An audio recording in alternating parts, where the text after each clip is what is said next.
Всем привет, меня зовут Кир. Я помогаю сделать жизнь тимлидов и начинающих руководителей чуточку проще.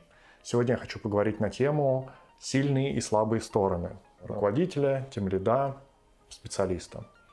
Это может быть важно для того, чтобы развить ваши слабые стороны, понять ваши сильные стороны, сориентироваться в вашей карьере и пройти, например, собеседование. Как руководитель, будущий или уже настоящий, вы должны понимать, что теперь у вас для достижения целей есть множество различных способов. Вы можете первоначально копировать стиль вашего предыдущего руководителя, каких-то окружающих или каких-то значимых людей, специалистов в своей сфере или публичных людей. И тут возникает небольшая ловушка в том, что это не всегда ложится на ваш характер. Вы можете выбрать как человека, похожего на вас, так и человека, на которого вы хотите стать похожим. В этом нет ничего плохого, однако можно пойти другим путем. Можно изучить свои сильные стороны, изучить слабые стороны и лавировать с помощью сильных сторон, разгоняясь, обходить ваши слабые места и получать максимальную скорость, максимальную эффективность и, самое главное, ваше душевное спокойствие и вашу реализацию. Именно так вы можете обрести свой стиль как руководитель. Итак, давайте же посмотрим, как определить свои сильные стороны. Однажды мне задали такой вопрос, прямо в такой формулировке: какие у тебя сильные стороны, про слабые не стали спрашивать. Я впал в ступор, потому что в мыслях своих я уже был тимлидом, я имел небольшой опыт, но еще и ощущал себя как разработчик. И поэтому в этот момент у меня началась мыслительная деятельность, я немножечко подзавис и не знал, что же ответить, какие мои сильные стороны. То ли я умею хорошо писать код, то ли я умею писать код хорошо с помощью других людей. Я выдал что-то среднестатистическое, не помню уже что, и поэтому предлагаю вам сегодня также выбросить из головы и обычные формулировки сильных сторон, не идти в Google, как это сделал я, и не гуглить, какие сильные стороны бывают, для того, чтобы говорить на одном языке с HR, с нанимающим менеджером. Потому что я сам со временем стал этим нанимающим менеджером, стал много людей слушать на собеседованиях. Понял, что мне не важны эти четкие формулировки. Мне нужно, чтобы человек сам понимал, какие у него сильные стороны, как он использует это в работе, и понимал, куда ему их можно еще развить и что его в этом сдерживает. Итак, 3 пункта, которые помогут вам определить ваши сильные стороны. Первое. Это представьте себя в момент максимальной усталости. Когда вы овертаймили, работали в выходные, физически устали, психологически устали. Что остается при вас? Вы же выполняете эту работу, вы достигаете цели и завершаете проекты. Значит, у вас что-то есть. Не может не быть ничего. Теперь представьте противоположную историю. Когда у вас максимальное воодушевление, максимальные силы. Вспомните то, что происходило 1-2 раза в жизни, может быть, но у вас проявлялось какое-то ваше качество, которым вам легко, но вы его не проявляете. Подумайте также, почему вы его не проявляете всегда. И третья составляющая – выключите критику. Выключите все, что вас будет ограничивать, вписывать в какие-то формулировки, выбирать только решения, подходящие к работе. Подумайте о хобби, о быте, подумайте о повседневности, как вы там справляетесь со своими обязанностями, как вы достигаете нового и вообще живете. Именно сильные стороны ваши всегда при вас. Они позволяют вам выживать, позволяют переходить на новые уровни. Вы обычно оперируете в них. Вам стоит выписать их, и теперь вы можете объединить их в какие-то категории, в большие кластеры того, что у вас реально получается хорошо.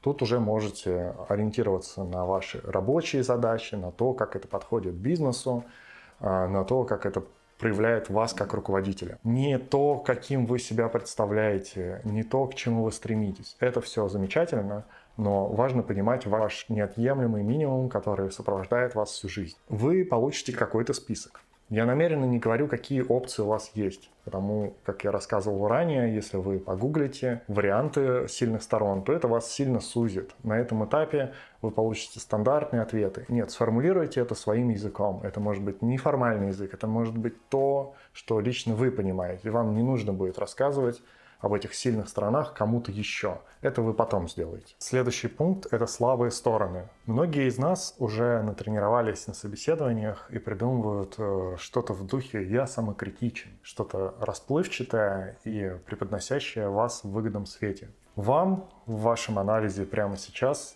не нужно придумывать, как выглядеть красиво. Думайте то, как оно есть на самом деле. Посмотрите на то, что отнимает у вас очень много сил. Это могут быть какие-то коммуникации, это могут быть публичные выступления, это могут быть переговоры, все что угодно. Не хочу добавлять вам новых страхов и сторон, которые вы можете посчитать за слабые. Сами смотрите, что вызывает у вас сопротивление, что отнимает у вас много сил. И самое главное, в каких условиях и в каких обстоятельствах. Не всегда ваши слабые стороны проявляются ежедневно. Некоторые вещи проявляются только в определенных обстоятельствах, когда вы устали, или когда вы находитесь в новом месте, или на новом проекте, а потом вы, например, адаптируетесь. Такой пример – общение с людьми. Вы с незнакомыми людьми общаетесь туго, но абсолютно обожаете общаться со знакомыми людьми, например, с участниками вашей команды. И если просто назвать эту слабую сторону как общение с людьми, это будет не очень информативно. Вы будете бороться в себе с какими-то непонятными качествами. На этом же этапе я предлагаю сосредоточиться только на изучении. Изменение своих слабых сторон – это достаточно длительный процесс, поэтому сфокусируйтесь на небольшом количестве вещей, которые ограничивают вас в жизни. Посмотрите на то, что у вас отнимает действительно много сил, и то, что вас выматывает. В отличие от сильных сторон, имеет смысл думать, а сколько у вас займет времени развития этих сторон.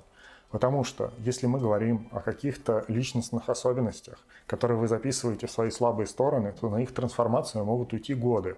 А вам нужно, допустим, сейчас подготовиться к собеседованию и сказать эти слабые стороны. Вы же не будете рассказывать о том, что происходит у вас сейчас в голове и какие у вас долгоиграющие планы измениться и соответствовать какому-то образу, который у вас в голове сложился. Поэтому сфокусируйтесь на том, что вы можете изменить. Какие-то чисто технические моменты. И из этих чисто технических моментов у вас сложится в дальнейшем и полная картина. Вы, конечно же, можете заниматься саморазвитием в полной мере, но сейчас сосредоточьтесь на том, что, например, вы не очень хороши в переговорах. В каких именно переговорах? Например, с коллегами о тех или иных технических решениях. Вы эти переговоры уже делаете, у вас отнимает это очень много сил, вы неделю готовитесь к тому, чтобы донести свою точку зрения. Подумайте, для того, чтобы вам научиться доносить свою точку зрения и отстаивать ее, нужно решить несколько технических моментов. Выпишите эти технические моменты, подумайте, как вы можете это исправить. Это исправление, оно будет точное, но оно подтянет ваши слабые стороны до базового уровня. И основная задача со слабыми сторонами – выбрать те слабые стороны, которые вы легко можете подтянуть до базового уровня. У вас был 0, а стала 5 по 10-бальной шкале, если вы очень сильно постарались.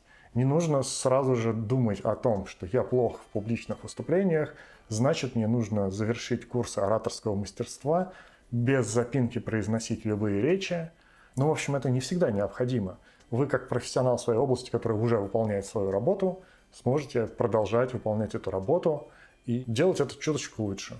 И после этого, когда вас спросят на собеседовании, а какие ваши слабые стороны, вы скажете несколько практических навыков, которые вы сейчас оттачиваете.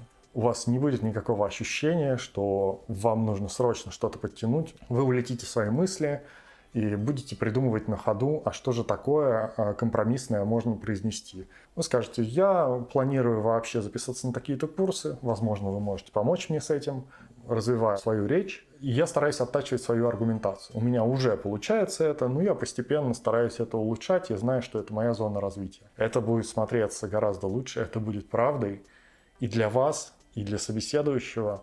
И вы сможете оставить при себе свои долгосрочные планы по изменению себя, например, стать более коммуникабельным. Звучит просто, но в реальности вы можете за всю жизнь этого не достигнуть. Такова ваша природа. Вам не очень нравится открываться людям, входить в какой-то тесный контакт, когда вы разговариваете по работе. Почему нет? Вы можете просто обойти эти стороны и уметь доносить свою точку зрения именно в тех нужных местах, которые необходимы для того, чтобы выполнять свою работу. В общем, призываю в слабых сторонах действовать реалистично и соизмерять свои силы и вложения в себя с вашими реальными возможностями. Это тоже про изучение своих сильных и слабых сторон. И если вы понимаете то, что у вас сейчас среднее количество сил, так и вкладывайтесь чуть-чуть меньше среднего. Не обязательно добавлять себе иллюзий относительно того, что после того, как вы волевым решением решите искоренить в себе слабые стороны, у вас внезапно появится очень много энергии. Напротив, во время борьбы с своими слабыми сторонами вы будете терять еще больше энергии. Поэтому нужно не бороться, а искать пути, как с этим можно жить. Теперь немного о конкретике. Вот мы выполнили эти 2 пункта, теперь мы имеем конкретное описание в своих терминах своего состояния. Давайте же обратимся к источникам на 3-м пункте, которые сделают это по науке или более-менее близко к этому. Я предлагаю 4 пункта, 4 инструмента. Они очень распространены, и они помогут расширить вам свое представление о себе. Первый – это опросник Майерс-Бриггс. Это множество вопросов, которые вам задаются, и в конце показывается большая шкала. В шкале у вас показатели интроверсия, экстраверсия и тому подобное, которые помогают вам понять, кто вы такой. Скорее всего, этот тест вы проходили где-то в школе, в университете. Очень любят для профотбора использовать этот опросник. Стоит относиться к нему с настороженностью, к тому, как проводили исследования, и выяснилось, что если в слепом тесте человеку показать абсолютно случайные результаты, не похожие на его, вместе с этим его результаты реальные этого теста, то он выберет вариант случайный, но это не доказывает того, что тест не работает. Тем не менее, он дает вам пищу для размышлений, но не принимайте это прям близко к сердцу.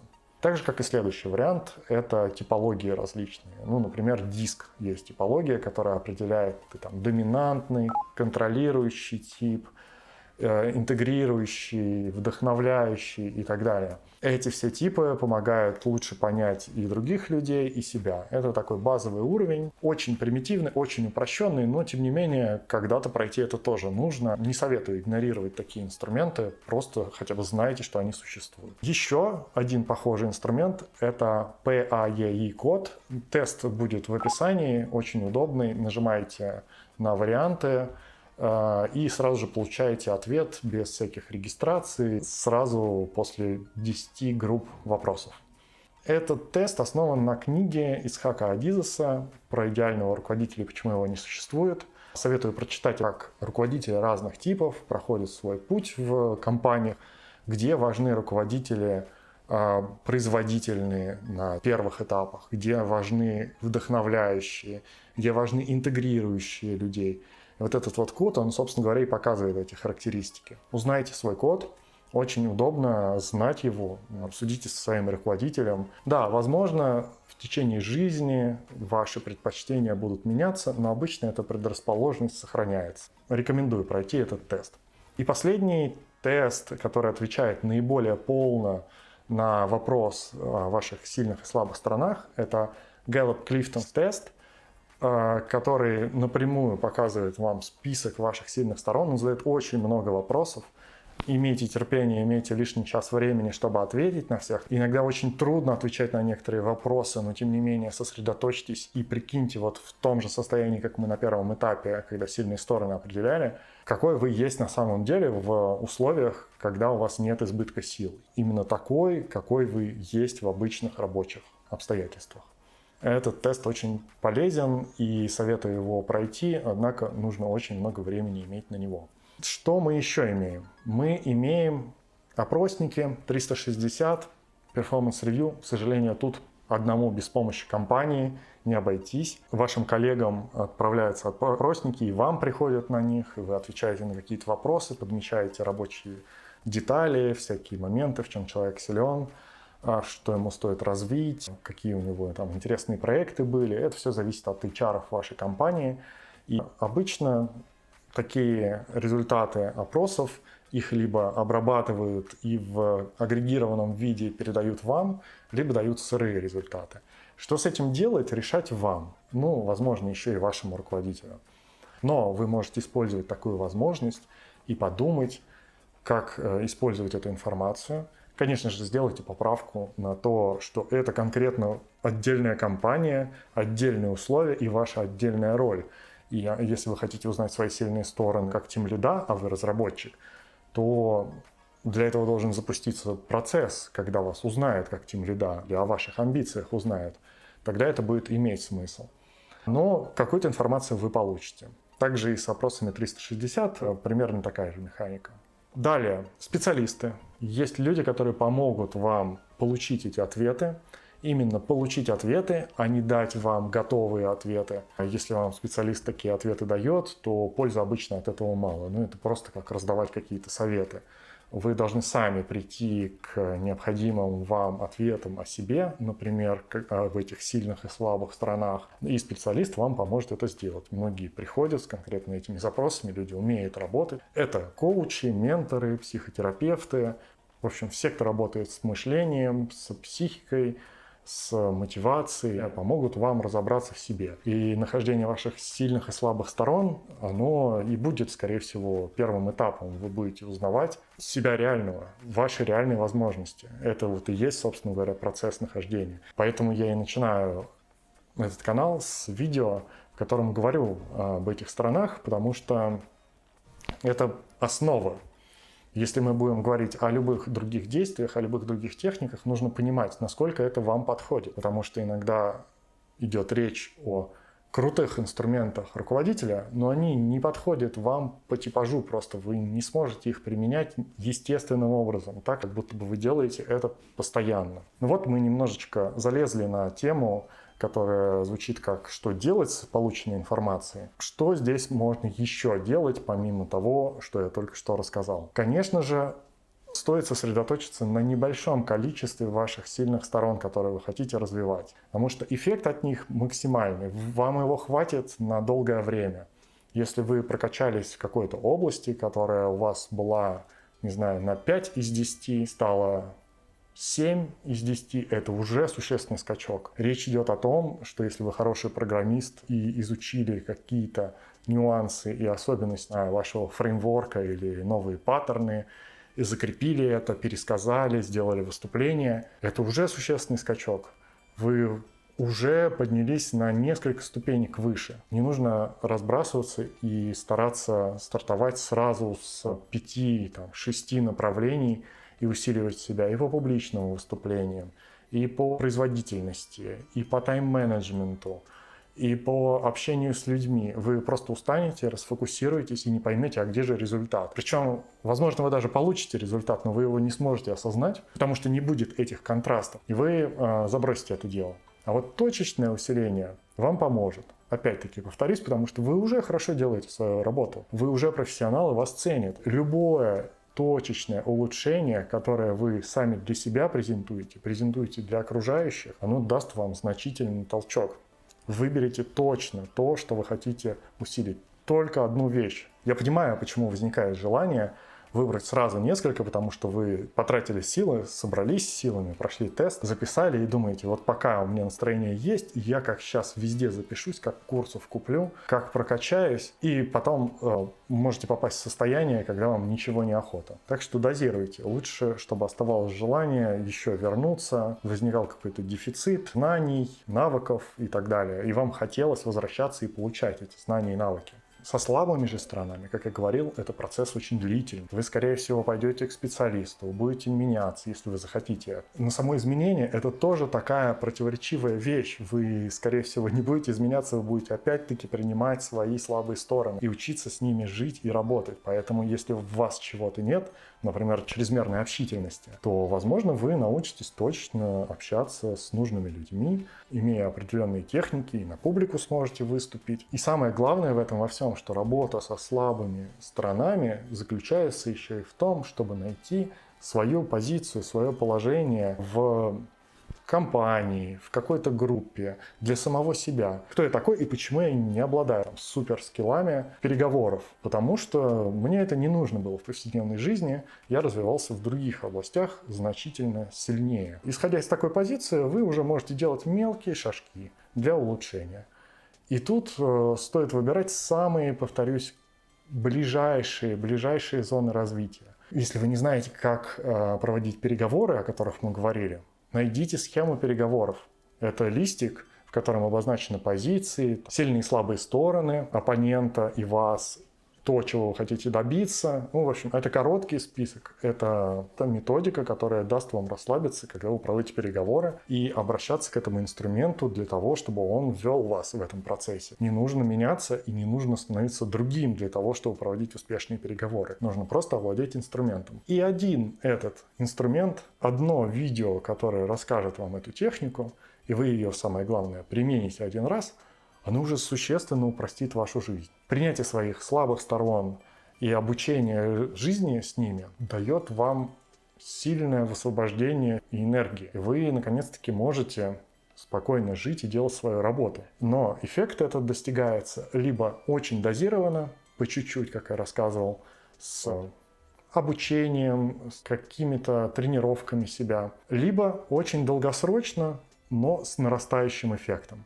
Это тоже вариант, но он долгосрочный. И в заключение хочу пожелать, если у вас сейчас есть краткосрочная цель прохождения собеседования, и вы подготавливаетесь к такому вопросу, потому что считаете его важным, или вам уже задали его, и вы задумались, и решили набрать в поисковике или в Ютубе, как определить свои сильные и слабые стороны. Желаю вам успехов в прохождении этого собеседования. Надеюсь, эта информация поможет вам позиционировать себя, даст вам ответы, и вы ответы дадите в свою очередь людям, которые будут их спрашивать. Но самое главное, если вы планируете долгосрочное развитие, эти знания, полученные о себе, помогут вам делать правильные шаги и получать хорошие результаты. Всем спасибо, до новых встреч, пока!